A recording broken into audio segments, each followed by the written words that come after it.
네, 오늘장 분석해보는 시간입니다. 함께 해주실 분 토마토 투자클럽 서용환 전문가입니다. 안녕하세요.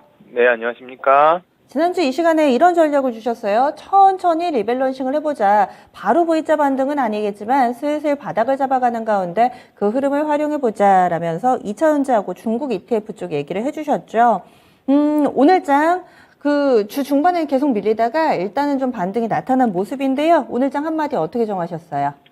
예, 오늘 장 한마디 비슷하게 말씀드려서 천천히 이번에는 확인을 하면서 리밸런싱을 해보자입니다. 확인을 하면서라는 부분이 추가됐습니다. 어떤 의미인가요?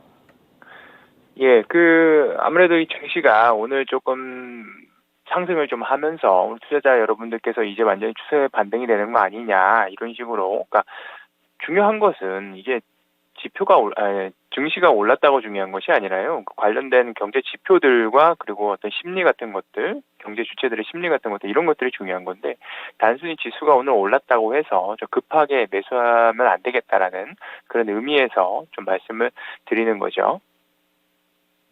그러면 오늘 장에서 일단 전체적으로 강한 반등 움직임을 나타내긴 했는데 그 가운데서도 좀 의미 있는 변화 어떤 것들이 있다고 보세요?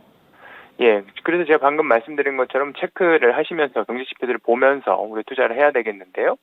제가 이번 방송을 시작을 하면서 계속해서 말씀드리는 것이 원자재가 가장 중요할 것이고, 그리고 원자재 가격은 결국에는 하락을 할 것이다라고 제가 계속해서 말씀을 드려왔습니다. 그래서 실제로 하락을 했는데요. 밀 가격 같은 경우에는 두셀당 1,100센트를 상회했죠, 그동안. 그러나 현재 935센트 수준으로 하회를 했습니다. 그래서 인플레이션이 상당히 경감이 되겠죠. 그리고 120달러를 넘던 WTI 원유도 이제 104달러 수준으로 떨어졌고, 천연가스도 7.9달러까지 상승을 했지만 현재는 6.2달러 수준으로 하락을 했습니다. 그러니까 거의 원자재, 에너지, 가격법 없이 이제 전방위적으로 다 하락을 이제 했다라고 말씀을 할 수가 있겠죠. 그러니까 이렇게 원자재가 하락을 하면은 증시가 안정세에 접어들 수밖에 없다는 점은 저는 계속해서 강조를 드렸고요. 실제로 좀 이번 주에 들어서 그 전 세계 증권사나 경제지에서 인플레이션 완화 기대감을 드러내기 시작을 했습니다. 참 어이가 없죠. 저는 계속해서 이런 말씀 계속해서 드려왔는데 참 뒤늦게 이렇게 얘기들이 나오고 있는 거 보면 저는 좀 실소가 나오는 만한 수준인데요. 미국의 그 국채 금리 또한 하락하고 있습니다. 미국의 국채 금리는 증시에 선행하기 때문에 매우 중요하죠. 10년물 국채 금리가 고점인 한 3.48%를 찍고 이제 3.08%대로 떨어졌는데, 혹자는 경기 침체 우려를 반영을 해서 국채 금리가 하락한다고 하지만서도 뉴욕이나 국내에서도 채권 트레이더들에게 직접 얘기를 들으면은 금리가 이미 상당히 매력적이고, 그리고 인플레이션 하락 기대감에 의한 이런 동조화라는 것이 중론입니다. 그러니까 경기 침체 때문이 아니라 금리가 매력적이고 그리고 인플레이션 하락에 대한 기대감이 반영이 된 것이다라는 것이죠. 금리 하락은 기업 여건이 좋아진다는 것을 뜻하기 때문에 역시나 증시에 좋은 영향을 미치도록 하겠습니다. 이렇게 그 좋은 소식들이 나타나면 제가 그 증시가 상승을 할 것이고, 이때 2차 전지 관련 섹터가 가장 먼저 치고 올라갈 것이라고 제가 정말로 여러 번 말씀드렸는데요. 정말 그 말 그대로 오늘 2차 전지 소재 그리고 배터리 케이스 위주로 상승세가 대단합니다. 특히나 저번 주에 말씀드린 것처럼 삼성 SDI가 수주를 크게 받아오면서 삼성 SDI의 제품을 납품하는 관련주들이 주가 오름세도 대단한데요. 이 점들 한번 체크해 보시고, 그냥 아무 생각 없이 주식을 매수하지 마시고 이런 지표들을 체크하시면서 앞으로의 향방을 한번 지켜보시면 좋겠습니다. 결국에는 말씀해 주신 게 인플레 정점 나왔다라는 말씀이신 거세요? 예, 그 인플레가 정점에 나왔다라고 지금 단언할 수는 없겠지만 그러한 방향성으로 지금 흘러가고는 있죠. 그러니까 어느 날 또 어디서 푸틴이 이상한 짓을 한다든가 아니면은 어떤 악재가 터져서 또 다시 올라갈 수는 있죠. 근데 그거는까지는 제가 알 수 없는 거고 신의 영역인 것인데요.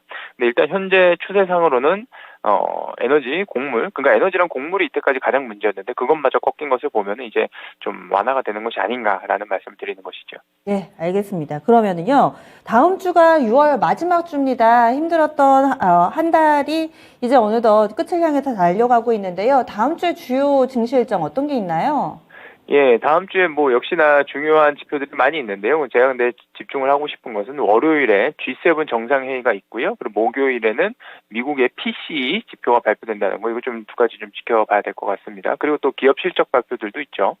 월요일에 G7 회의가 독일에서 개최가 되는데요. 그 러시아에 대한 에너지 의존을 줄이는 글로벌 에너지 안정 방안을 논의할 것으로 보입니다.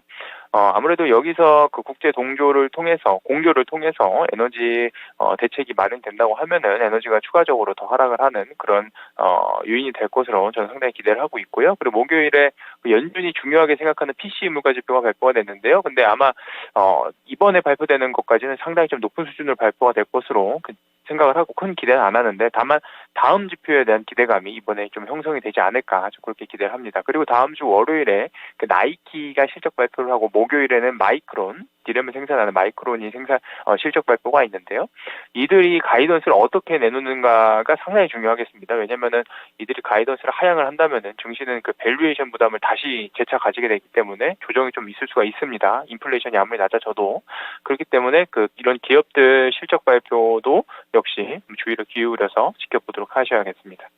그때 6월 중순인가요? PC 물가 지표가 상당히 좀 안 좋게 나와가지고 시장이 한 차례 출렁거리기도 했었는데, 이번에도 좀 나오네요. 다음 주에 이 부분 목요일에 예정돼 있으니까 관심 가져보자. 하지만 이번까지는 그래도 어느 정도 높은 수준을 유지할 것이다. 전망까지 좀 들어봤습니다. 그러면은요, 다음 주 월요일에 체크 포인트들 어떤 거라고 판단하세요? 저는 여전히 원자재가 원자재와 국채를 가장 중요하게 봐야 된다는 입장입니다. 다른 것들도 볼 수 있겠지만서도 이 두 가지 가장 큰 팩터이기 때문에요.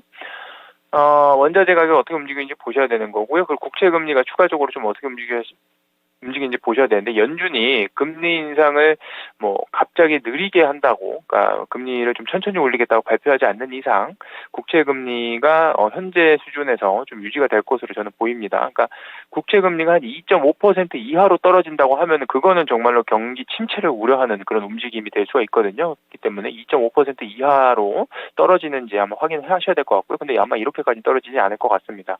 반대로 금리가 너무 올라가는 것도 문제가 되겠죠. 저는 한 3.5%를 이번에 지켜낸 것을 봐서 3.49에서 딱 멈췄죠. 마켓 메이커가 움직이는 것도 참 눈에 보이게 움직이는데요. 어쨌든 간에 2.5에서 3.5 사이에서 움직인다고 하면은 증시에 그렇게 큰 우려가 되지 않는다는 점에서 이것들을 확인을 하면서 투자를 하시면 되겠다는 말씀 드리겠습니다. 국채금리 너무 뜨겁지도 너무 차갑지도 않게 딱 적당한 온도를 유지해줬으면, 이 부분을 좀 체크포인트로 얘기를 해주셨네요. 원자재 가격도 관심 갖고 보겠습니다. 그럼 이에 따라서 전략을 어떻게 세워볼까요?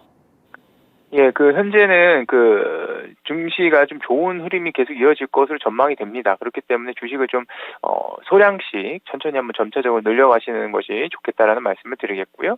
그러나 현금을 갑자기 크게 베팅해서는 안 되겠다는 말씀 드리겠습니다. 왜냐면은 다음 주에, 실적 발표하는 기업들도 있고, 또 워낙에 지금 글로벌 정치 상황이나 경제 상황이 민감한 상황이기 때문에 어떠한 이슈가 발생이 돼서 크게 증시에 반응을 할지 모르기 때문에 크게 베팅을 하진 말고 천천히 확인을 하면서 매수하셨으면 좋겠습니다. 지금 오늘 크게 올랐다고 해서 기회가 또 오지 않는 건 아닙니다. 기회는 또 옵니다.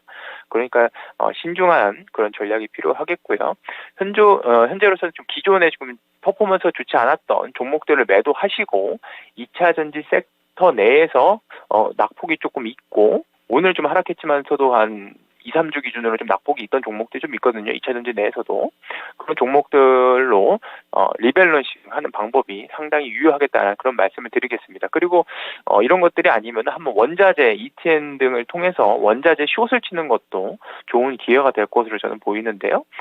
제가 천연가스 숏을 정말로 옛날부터 주장을 했는데요. 인버스 레버리지 상품을 추천을 했는데, 이 상품이 벌써 30% 이상 제가 추천한 이후로 시장이 하락하는데도 30% 이상 수익이 났죠. 저는 다음 타자로서는 원유나 그리고 곡물 인버스가 상당히 유망해 보인다는 말씀 좀 드리도록 하겠습니다. 그리고 여전히 중국 항생 테크 관련 상품과 그리고 중국 전기차 ETF도 유망해 보인다는 말씀 드리겠습니다. 제가 이 방송 시작하면서 항생 테크 레버리지 상품을 계속해서 추천을 했는데 벌써 40%가량 수익이 났죠. 그리고 중국 전기차 ETF는 레버리지가 아닌데도 30% 이상 수익이 났던 만큼 이렇게 시장이 하락하는 와중에서도 이 하락을 아랑곳하지 않고 뚫고 올라가는 그런 관련 상품들, 롱이든 숏이든 구분하지 말고 매수하시면 좋겠다는 말씀 드리도록 하겠습니다. 전문가님 설명을 쭉 들으면 굉장히 명확합니다. 어떤 식으로 좀 생각을 하고 계시고 투자 전략을 주시는지 가이드라인을 명확하게 주셔서 늘 좋은 것 같아요. 알겠습니다. 이번에도 좀 기억하겠습니다. 고맙습니다. 예, 감사합니다. 예.